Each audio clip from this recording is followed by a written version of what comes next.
शिकार खेलने के लिए गए और जब शिकार खेलने के लिए गए तो नदी पर एक हंस और हंसनी टहल रहे थे। उन्होंने जाकर के हंस को पकड़ लिया। हंस को जब पकड़ लिया ना,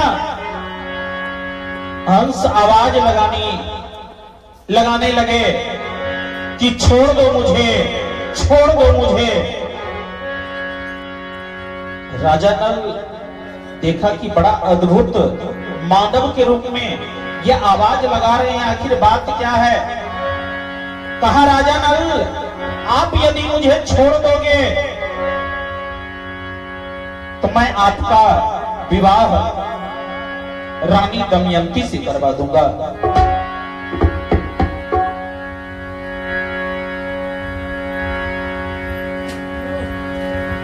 राजा नल उस हंस को छोड़ देते हैं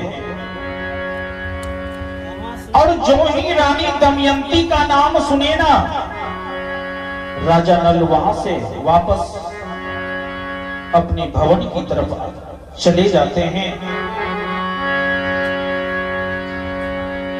अब उनके मन में दमयंती की बात आने लगती है और इधर हंस का जो जोड़ा था वो रानी दमयंती के तालाब में चले जाते हैं और तालाब में जाकर के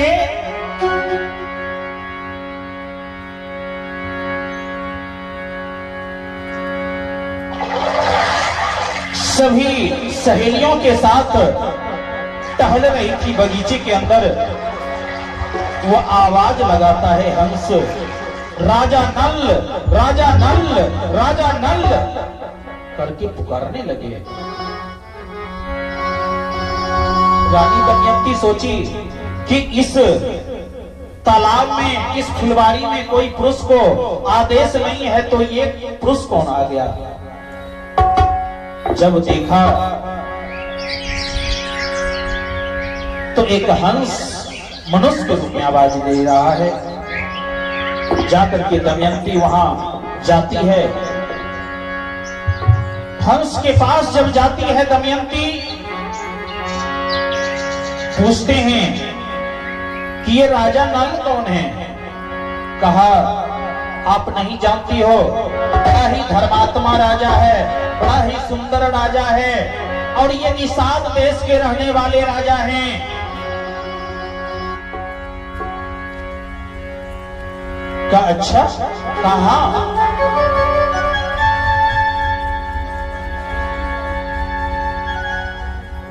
यदि तुम उनसे शादी कर लो तो ज्यादा बेहतर होगी।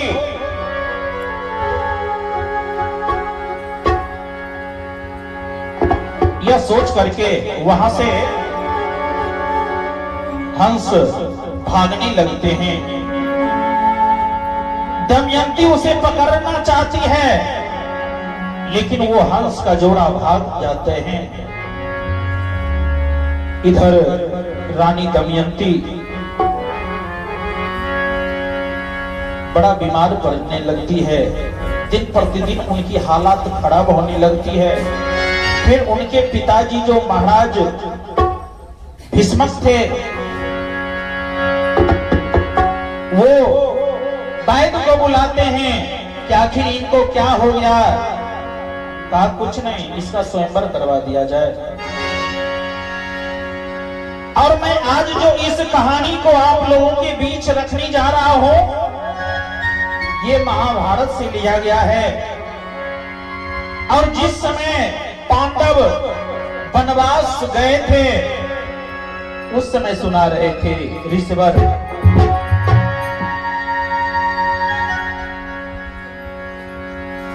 और आप देखेंगे हम लोग से जो गलतियां होती है हम उस चीजों को नहीं मानते हैं, लेकिन एक छोटी गलती के कारण राजा नल और दमयंती के जीवन में कितनी कठिनाइयां आती है, आप इस प्रसंग के माध्यम से सुनेंगे।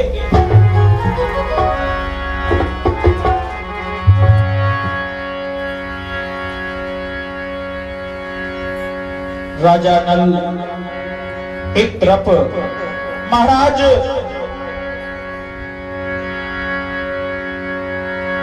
अपने मंत्री को बुलाते हैं, रानी दमयंती के पिता अपने मंत्री को बुलाते हैं और कहते हैं कि जा करके नगर में सूचना दे दो कि फलाने दिन स्वयंवर होगी और रानी दमयंती जो अपने से वर को पसंद करेंगे, जिनके गले में माला डालेंगे, वही उनका पति होगा। कि पहले स्वयंवर रचा जाता था पुराने जमाने में, और आज भी हम वरमाला करते हैं उसी को।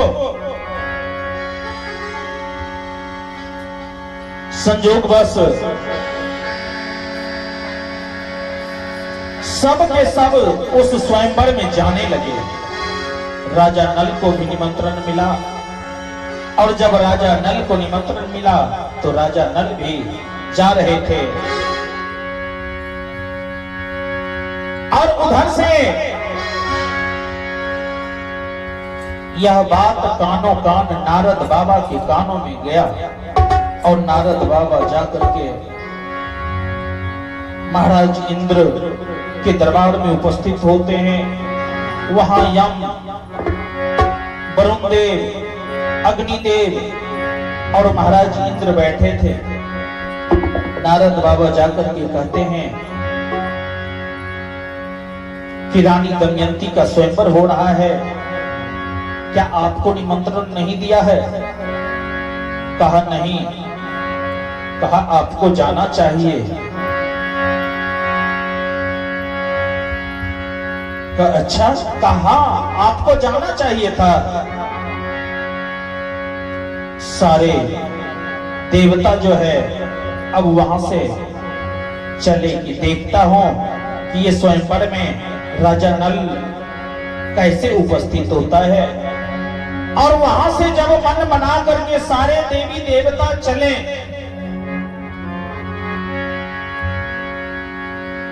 तो बीच में नल की मुलाकात हुई। नल से पूछ बैठते हैं, इंद्रदेव कहां जा रहे हो? कहा मैं स्वयंवर में जा रहा हूं। कहा निमंत्रण मिला है? कहा हाँ निमंत्रण मिला है। फटाक से कार्ड निकाले और दिखला दिए।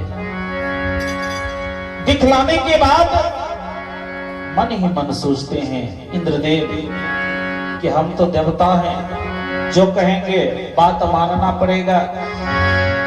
नल को कहते हैं कि सुनो, तुम्हें एक मेरा काम करना होगा। कहा क्या काम है? कहा मैं एक पत्र लिख रहा हूं, उस पत्र को दमयंती तक पहुंचाना होगा। कहा मैं नहीं जाऊंगा तब? कहा हम देवता हैं, तुमको एको कदम नहीं आगे बढ़ने देंगे, हम चाहेंगे तो।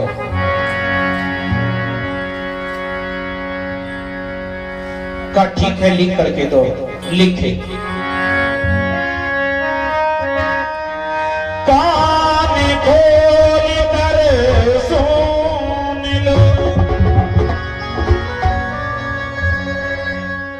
लिख रहा हूं हे इंद्रदेव, इस पत्र को स्वीकार कर लेना।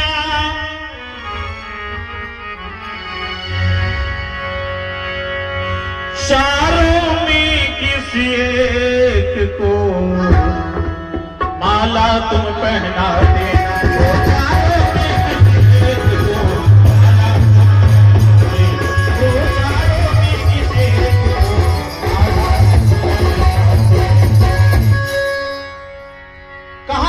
इंद्रदेव लिखते हैं कि लिख रहा हूं इंद्रदेव, ए दमयंती स्वीकार कर लेना, चारों में किसी एक को तुम माला तुम पहना देना। लिख करके उनके हाथों में देकर के राजा नल को भेज देते हैं। लेकिन कहा गया है भैया, किस्मत के खेल निराले मेरे भैया,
राजा नल वहां गए, दमयंती के दरबार में पूछते हुए गए, कहे दमयंती महारानी की, दमयंती की भवन कहाँ है। अब जब रानी की बजावते नाम ले रहे हैं, कौन रोकने वाला, डायरेक्ट अंदर चले गए। और अंदर गए, संजोग से दमयंती से ही पूछते हैं राजा नल कि दमयंती कहाँ है। कहा भाई आप कौन हो। कहा मैं राजा नल हूँ, मैं एक संदेश लेकर के आया हूँ। कहा क्या संदेश है। संदेश लेकर के मन ही मन पढ़ लेती है दमयंती। उसमें जो लिखा था यही लिखे, इंद्रदेव कि कान खोल कर सुन लो, किसी के गले में न माला डालोगी, चारों में किसी एक को माला तुम पहना देना।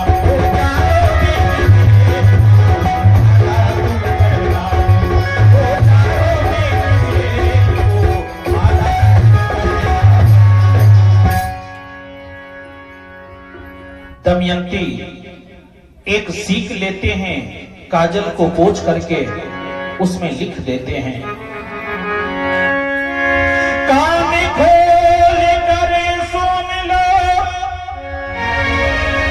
किसी के गले में न माला डालूंगी, वो राजा नल है पति मेरे, माला उस पहना।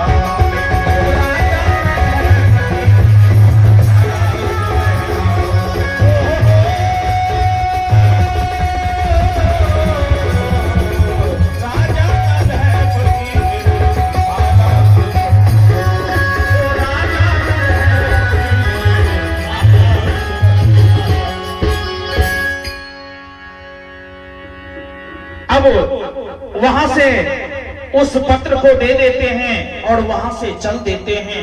और मन ही मन दमयंती कहती है कि हो देवता पितर, और गोसाई जो जगाते हैं अक्सर इसीलिए मनाया जाता है।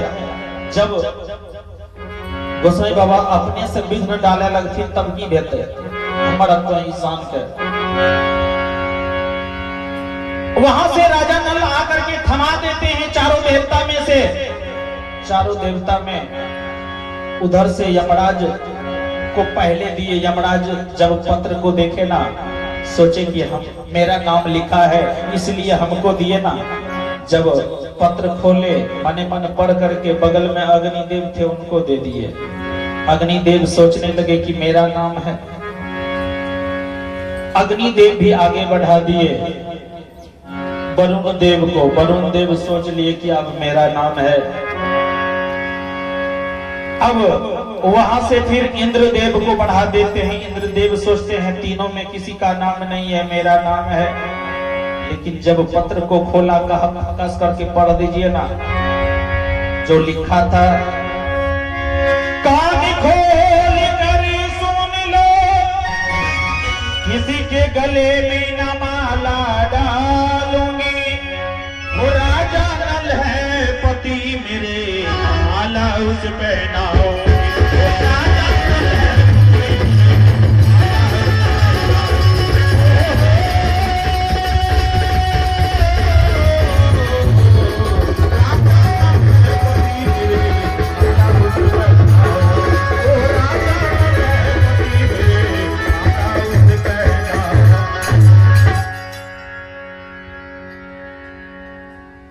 जो यह बात बोली ना, इंद्रदेव कहते हैं कि तूने अच्छा नहीं किया। हे दमयंती, तूने अच्छा नहीं किया।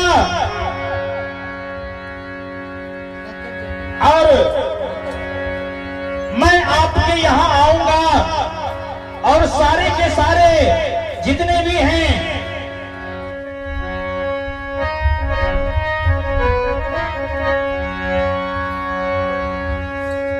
अपमान किया है दमयंती, इसका मजा चखाऊंगा। अरे हमसे कितना कितना ताकत है आज तुझे बतला।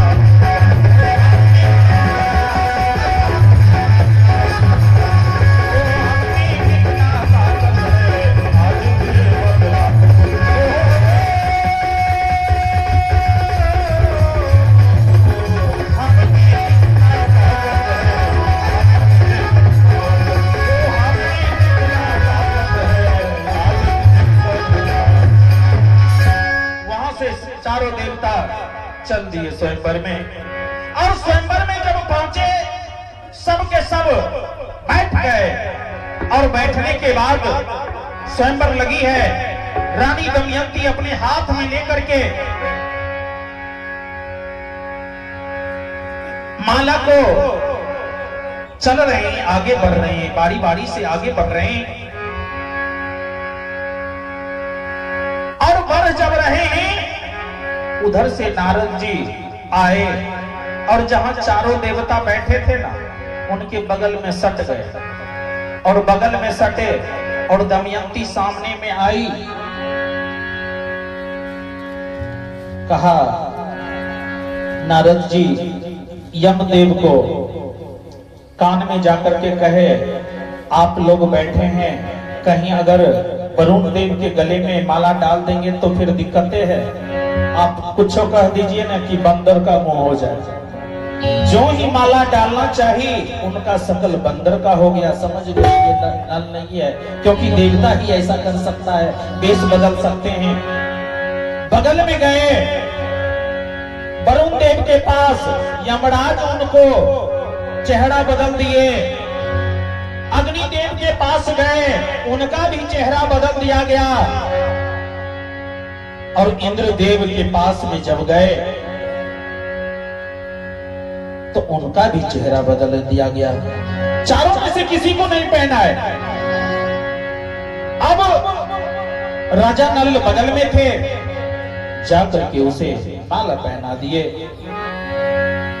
फिर चारों के चारों देवता को कौल जोड़ करके प्रार्थना करते हैं कि हे देव, आप तो जीवन दाता है, देने वाले हैं, आप तो इस संसार का कल्याण करने वाले हैं, लेकिन आपके मन में ये कुभाव कैसे आ गया? हे देवता, आप मुझे अपने ही देश में मुझे दर्शन दें। जब आग्रह किए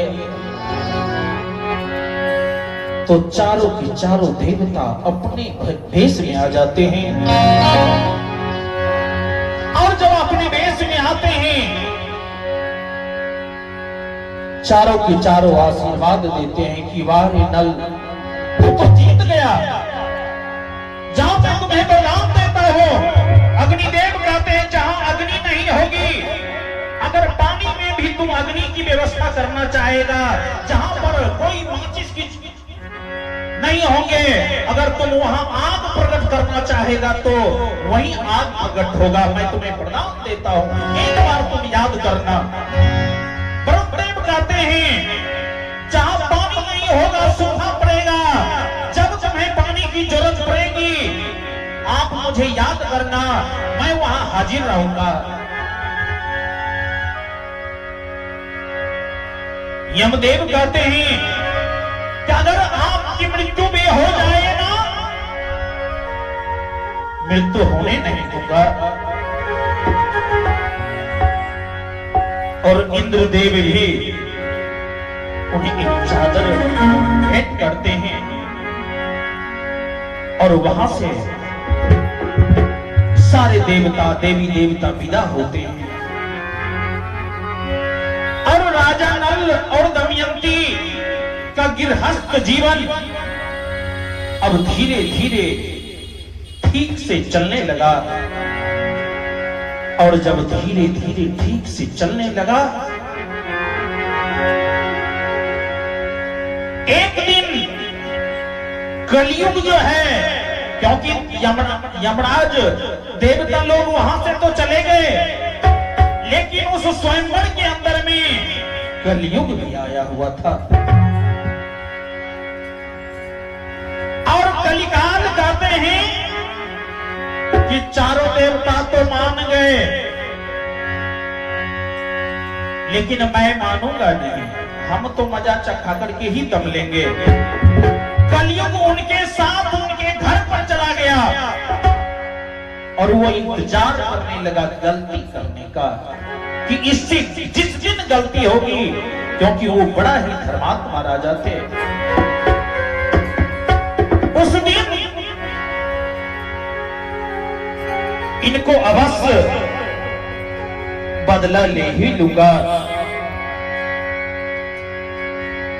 अब दोनों राजा और रानी रोज सुबह उठ करके पूजा पाठ करने के बाद, दान पुण्य करने के बाद वो भोजन को घर में बनाती थी और खुद भी खाती थी, अपने बच्चों के बीच में भी बांटती थी और अपनी प्रजा जनों के साथ में भी मिल करके उनके सुख और दुख में भी सहभागी बनते थे। एक दिन की बात हुई, घटना हुई कि उनके भाई पुष्कर आए और रात में आए मदिरा पान करके आए और कहा, भैया एक बात बताइए, आज तक आप सब काम किए लेकिन जुआ आप एक बार भी नहीं खेले, पचीसी एक बार भी नहीं खेले भैया, एक बार खेलिए तो सही। कहा, पागल है, हम ये सब नहीं करते हैं, हम ये सब नहीं करते हैं। संजोग से कलिकाल उसी के घर में इंतजार कर रहे थे और सोने का जो मुकुट पहने हुए थे ना, एक मक्खी बनकर के उनके सर पर बैठ गए और जब सर पर बैठे उनकी मति भ्रष्ट। कहा, अब वो पुष्कर चैलेंज करने लगा, आपको पचीसी खेलना होगा, अगर है दम भैया तो आप पचीसी खेल कर दिखाइए। राजा नल कहा, मैं खेल सकता हूं, आखिर हूं तो मैं राजा। संजोग बस दोनों भाई के बीच वो पचीसी का खेल होने लगा। उधर से वो भांजता है, एक बार ये भांजता है। संजोग से धीरे धीरे राजा नल की हार होने लगी। हार जब होने लगी तो उनके जितने भी तिजोरी थे, तिजोरी में जितने भी खजाना के असरफी सोने थे, वो धीरे धीरे हार गए और हारने के बाद अंतिम में पुष्कर कहा, भैया सब कुछ हार गए, अभी भी आपके पास अमानत है, भाभी है ना घर में, आप भाभी को दांव पर लगा दीजिए। अगर भाभी को दांव पर लगा देंगे तो ये राजपाट जितना भी आपका ये सामान हम जीते ना, एक बार में वापस कर देंगे। लेकिन यह बात कानों कानों रानी दमयंती तक पहुंच गई। वहां से दौड़ती हुई आती है और आकर के राजा नल के कदमों में गिर जाते हैं कि नहीं पतिदेव, आपसे तो गलती हो गई, अब अन्याय ना करें, क्योंकि कहा गया जिया बिनु दे